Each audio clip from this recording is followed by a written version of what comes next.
Bonjour à tous, aujourd'hui on va faire le test du XF 35 mm 1.4. C'est un objectif qui est très particulier dans la gamme des objectifs Fuji. Tout simplement parce que c'est un objectif différent. En effet, il a tout différent et on va regarder ça justement ensemble. Tout d'abord, ce qui le différencie et ce qui en fait que vous êtes nombreux à l'apprécier, c'est son prix tout simplement, parce que le prix c'est le nerf de la guerre. C'est-à-dire que aujourd'hui, si vous voulez un objectif 1.4 chez Fuji, donc comme ici ce 23 mm ou ce 56 mm 1.2, vous allez tourner plutôt aux alentours des 900 000 euros. Alors que ce XF 35 mm 1.4, vous allez le retrouver plutôt aux alentours de 500 euros. Oui, ça fait presque 2 fois moins. Donc c'est le seul objectif extrêmement lumineux qui soit disponible pour, entre guillemets, une bouchée de pain à l'échelle de la photo, j'entends. Donc ce 35 mm, c'est un équivalent 50 mm lorsque vous êtes sur du plein format.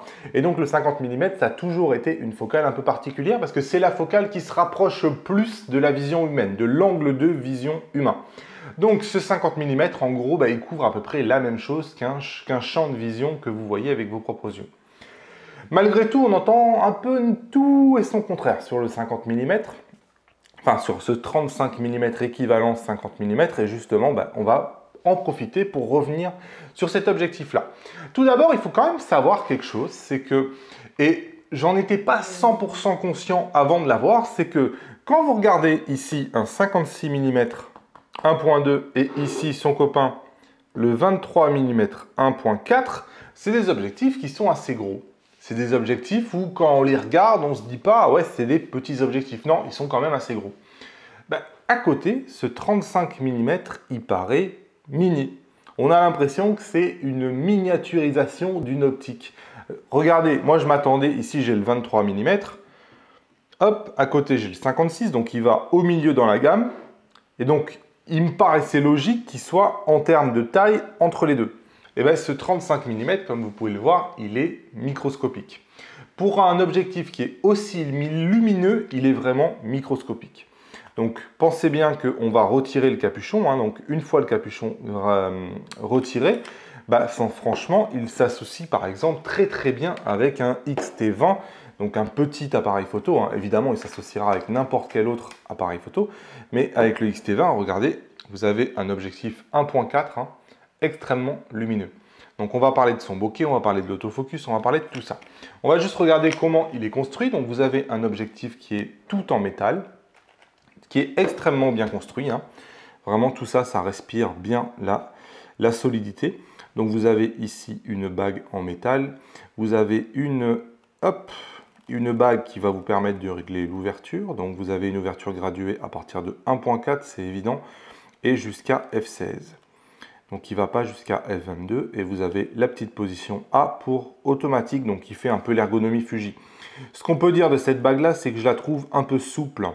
Donc elle va avoir tendance, je pense, dans le sac ou même quand vous l'effleurez, quand elle est sur l'objectif, à modifier un peu la position. C'est quelque chose sur lequel Fujifilm, je pense, a travaillé ces dernières années pour rendre cette bague suffisamment dure pour qu'elle bouge de moins en moins. Donc ici, c'est un peu souple. Alors, ce n'est pas un défaut très important, mais il faut le savoir. Il en va de même ici de la bague de mise au point qui est finalement assez confortable aussi. Elle est quand même assez grande. Vous voyez, je peux y poser mes doigts sur toute la bague. Donc, je n'ai pas besoin de mettre mes doigts qui seraient vraiment trop comme ça. Vous voyez, je peux vraiment mettre mes doigts à plat et tourner la bague. Alors, de même, c'est une bague qui est un peu souple. Comme toujours chez Fujifilm, ce n'est pas du tout une mise au point mécanique. Vous êtes en mise au point donc électronique. Voilà, pour le reste, on a du Super EBC 35 mm, donc 1.4, le diamètre est de 52. Et voilà, donc on remarque que cet objectif n'est pas doté d'une stabilisation, comme aucune bague fixe, comme aucun objectif d'ailleurs chez Fujifilm, et qu'il n'a pas non plus de tropicalisation. Donc on est ici sur un objectif entre guillemets simple. On remarque aussi qu'il n'a pas les chiffres, les abréviations que peuvent avoir les objectifs avec les super autofocus. Donc, on sait d'emblée que on est plutôt sur un objectif ancienne génération. Extrêmement bien construit, extrêmement compact. Il pèse que 200 grammes, même pas, il pèse 186 grammes, quelque chose comme ça. Donc, c'est extrêmement léger. Quand je vous dis qu'il va s'allier avec n'importe quel appareil, même les plus compacts, franchement, c'est peut-être le seul. Hein.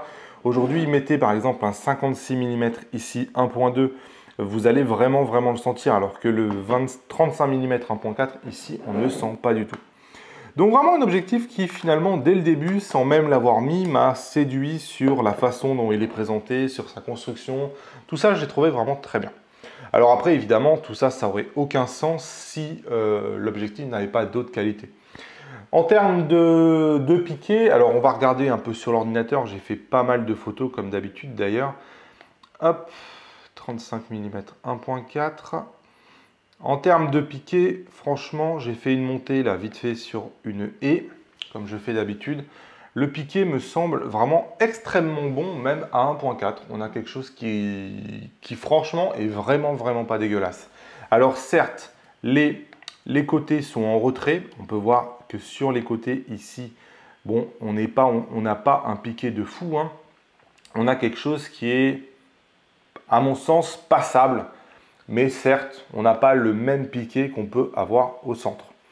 Donc on voit que si vous allez sur du 5.6 qui a priori est plutôt sa meilleure ouverture 5.6, si on compare 5.6 et 1.4 qu'on va au centre, bon, on voit que 5.6 est à gauche, hein, on voit que le piqué effectivement au centre est un peu meilleur, mais enfin il n'y a pas une différence, c'est pas le jour et la nuit au centre. Hein. Par contre effectivement la différence va principalement se faire sur les bords. Où là, les bords, hein, regardez la qualité, la différence entre les deux. Bon, on voit qu'il y a moins de vignettage, on perd moins de lumière sur les bords et surtout le piqué est nettement meilleur sur les bords qu'il ne l'est lorsque vous êtes à pleine ouverture. Malgré tout, je pense quand même que c'est une optique qui est faite principalement, je pense, pour les portraits ou faire un peu de reportage. Je pense que les bords n'ont pas une vocation comme en paysage à être extrêmement important et avoir une volonté d'être extrêmement définie. Donc, à mon sens, en tout cas pour moi, ce n'est pas un gros problème. Le piqué est, à mon sens, hein, je le redis, vraiment bon. Je m'attendais à quelque chose de moins bon. Moi, j'ai un 56 mm où à 1.2 et 1.4, je trouve c'est un peu mou. Je ne suis pas toujours très content de la définition qu'il me procure. Je trouve que ce 35 mm 1.4 est meilleur. Donc voilà pour le piqué. Alors le bokeh ici, hop, j'ai fait une série avec mon fils. Donc voilà le bokeh que ça procure. Donc ici, il faut savoir que je suis à peu près à 1m50, 2 m de mon fils. Donc on voit que c'est cadré, mais c'est quand même pas cadré serré. Hein. J'ai fait un plan qui coupe donc au début des jambes. Et on s'aperçoit que derrière, c'est très flou. On voit qu'on a on va bien pouvoir découper à la fois l'arrière-plan et le premier plan. Donc le bokeh va être très présent et ça va vous permettre de faire des effets qui sont plutôt agréables. Le bokeh est de super bonne qualité. Vous avez des billes bien rondes. Hein. Bon, ici, on n'en voit pas, mais je peux vous assurer que les billes sont bien rondes et on arrive à avoir cet arrière-plan qui est suffisamment crémeux qui fait que on distingue quasiment plus rien. Donc ça marche plutôt bien à mon sens et vous avez avec cet objectif la capacité de vous rapprocher jusqu'à 28 cm de votre sujet. Donc si vous voulez faire des gros plans, ça va marcher très bien. Il fait la mise au point donc à partir de 28 cm et vous allez avoir un bokeh absolument dément. Donc vous allez vraiment retrouver des sensations. Si vous aimez le bokeh, cet objectif-là va vous donner le bokeh. Et finalement, c'est peut-être l'objectif qui donne le meilleur bokeh pour le plus petit investissement. Et ici, sur cette photo-là, on peut voir que le piqué suit très bien. On a une photo qui est parfaitement définie. On voit bien tous les détails sur les cheveux, tous les détails sur les yeux, tous les détails dans les sourcils, sur le pyjama. Enfin, franchement, tout est nickel. Hein. On voit qu'ici, il y avait une tache. Tous les petits détails sont vraiment restitués. Donc, pour moi, il fait vraiment du bon travail, cet objectif. Alors après, évidemment, on ne peut pas ne pas parler de l'autofocus. C'est un défaut notoire, historique de cet objectif. Je veux quand même noter qu'il faut, quand vous lisez des tests de cet objectif-là qui sont souvent anciens, noter que Fujifilm a fait des mises à jour de cet objectif, donc qui viennent améliorer le AFC, et Fujifilm a fait des mises à jour aussi des appareils photo. Donc si vous avez un appareil photo avec l'autofocus de dernière génération qui est hérité du X-H1, à l'heure où je tourne cette vidéo, c'est le cas par exemple du X-H1, du X-T2 et du X Pro 2. Et ça sera probablement le cas un jour, je pense, du X-T20 et du X3, à mon avis, d'ici 9 mois, 1 an. Et cet objectif-là, quand même, il répond bien en autofocus. C'est-à-dire qu'on n'est pas face à une bouse ultime où je vais vous dire il faut à tout prix désactiver le AFC. Cet objectif-là, il répond plutôt bien. Malgré tout, c'est clairement pas un objectif sportif, hein, et j'ai fait plusieurs essais de suivi en rafale, justement, quand mon fils était sur son vélo. On se rend compte assez vite que ça ne marche pas très bien, hein. Ici, par exemple, sur cette rafale-là, on voit que hop, il a du mal à faire l'autofocus sur mon fils. Pourtant, vous voyez, c'est que quand ça s'arrête qu'il fait vraiment l'autofocus. Et tous les tests que j'ai faits, à chaque fois, c'était à peu près la même chose. On se rend compte qu'il a du mal. Ici, par exemple, vous voyez, cette photo, ici, elle est nette. Mais tout de suite, allez, là, de nouveau, c'est plus du tout net, hein. Là, de nouveau, il est perdu et il ne va jamais récupérer la rafale. Alors certes, là, je fais le test sur un vélo qui est lancé pas très vite, hein, parce que c'est mon père qui poussait le vélo derrière, qui faisait juste une pitchinette comme ça. Donc on est sur une action qui est quand même globalement assez lente, hein. Et bon, l'autofocus n'y arrive pas. Donc il va rattraper l'autofocus qu'une fois que l'action sera terminée. Donc voilà ce que je peux en dire à ce niveau-là. Il ne faut pas attendre des miracles. Donc là, j'avais refait un test.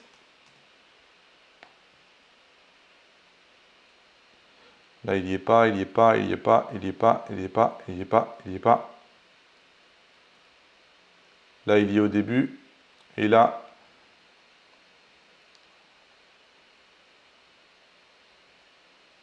vous voyez, là, il ne suit pas, il est perdu. Il a récupéré quand il était là-bas. Donc voilà. Il faut savoir que cet objectif-là, si vous le prenez pour faire des photos, j'ai envie de dire dynamique sport, je pense que ce n'est pas le meilleur objectif. Et on en reparlera quand je ferai le test du 35 mm f2, mais probablement que si vous avez besoin d'un autofocus qui soit performant en situation où ça va bouger pas mal, ce n'est pas forcément le bon objectif. Alors, il va faire une mise au point par contre qui est très précise, hein. J'ai vraiment eu très peu de problèmes, c'est-à-dire que quand il fait une mise au point, elle est vraiment parfaite. Donc ça marche bien. En termes de défauts, vous allez sur cet objectif-là avoir un tout petit peu de vignettage, mais franchement, ça casse pas des briques, hein. On parle d'un vignettage de 1 stop. Enfin bon, c'est quasiment négligeable, je vous le dis, pour être complet. Mais ici, d'ailleurs, on le voit sur le coin, hein. On a un coin ici qui est un tout petit peu obscurci, à peu près d'un stop par rapport au coin qui est là, où il n'y a plus de vignettage. Le vignettage disparaît lorsque vous fermez à peu près de 2 stops. Vous avez très peu d'aberrations chromatique, très peu de distorsion. C'est un objectif qui est globalement bien construit, qui est exempt de défauts optiques, comme on peut voir sur certains autres objectifs. Moi, je trouve que vraiment, c'est un très bon objectif. Pour le reste, qu'est-ce que je peux vous dire d'autre sur cet objectif? Sachez qu'il arrive dans un super emballage. Donc, vous avez une boîte qui ne ressemble pas aux autres boîtes Fuji. Donc, déjà, quand vous l'ouvrez, vous allez tomber sur un espèce de coffret. Donc, chose que je n'avais pas vue dernièrement sur les autres optiques, hein. Je pense que Fuji a abandonné un peu cette idée-là. Et vous avez un joli coffret Fujifilm dans lequel, hop, ça fait comme un écran. Il faut savoir que le pare-soleil de cette optique, il est carré. Vous voyez ? Le problème que ça pose, et je pense que c'est pour ça que Fujifilm, même si c'est design, a supprimé ces pare-soleils carrés, c'est qu'une fois que vous allez venir mettre votre pare-soleil ici, le bouchon, il ne rentre plus. Forcément, puisque un bouchon rond dans un pare-soleil carré, ça ne marche pas. Donc, Fuji, dans la boîte, fournit un bouchon pour pare-soleil carré. Sauf que, bon, ici, en l'occurrence, Fujifilm ne l'a pas fourni, donc j'ai regardé un peu sur Internet. Ça a le défaut, que vous devez vous balader en permanence avec 2 bouchons. Donc, c'est quand même pas très pratique, on oublie toujours le bouchon. Et 2, ça aussi, le truc, c'est qu'on les perd. Il y a énormément de gens qui perdent le bouchon ici qui va avec le pare-soleil. Et ici, dans le pare-soleil, dans l'objectif que j'ai reçu, bah, justement, j'avais pas le pare-soleil. Donc ça, c'est quand même un petit défaut. Si vous êtes vraiment friand d'utilisation de pare-soleil, bon, moi, j'aime pas trop les pare-soleil. Bref, on y reviendra si vous voulez. Mais en tout cas, il faut savoir ça, que ça a la caractéristique d'avoir un bouchon de pare-soleil plus un bouchon pour l'objectif et que vous ne pouvez pas mettre le bouchon de l'objectif quand vous avez mis le pare-soleil. Pour le reste, c'est un objectif qui m'a quand même séduit. C'est vraiment un objectif que j'ai apprécié utiliser. Et je vais ensuite, dans la prochaine vidéo, on va parler de son copain, donc un autre objectif, le 35 mm f2. Donc je vais le faire le test. Et c'est vrai que le choix entre les deux peut être compliqué. Alors on en reparlera, je vais faire le comparatif entre les deux, mais c'est vrai que ça peut être un choix compliqué. En tout cas, un super objectif à un super prix, c'est un objectif que je ne vous déconseille pas du tout, hein. C'est au contraire probablement une des meilleures solutions si vous avez besoin d'un objectif lumineux.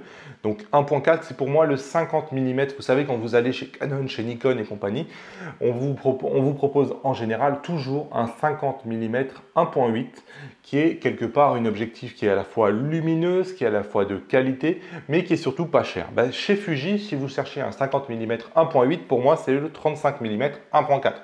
Vous allez avoir une luminosité qui est maximale quasiment, et ensuite vous allez avoir une qualité qui est très bonne, avec un autofocus qui est parfois un peu lent, mais c'est la caractéristique globalement de tous les 50 mm 1.8.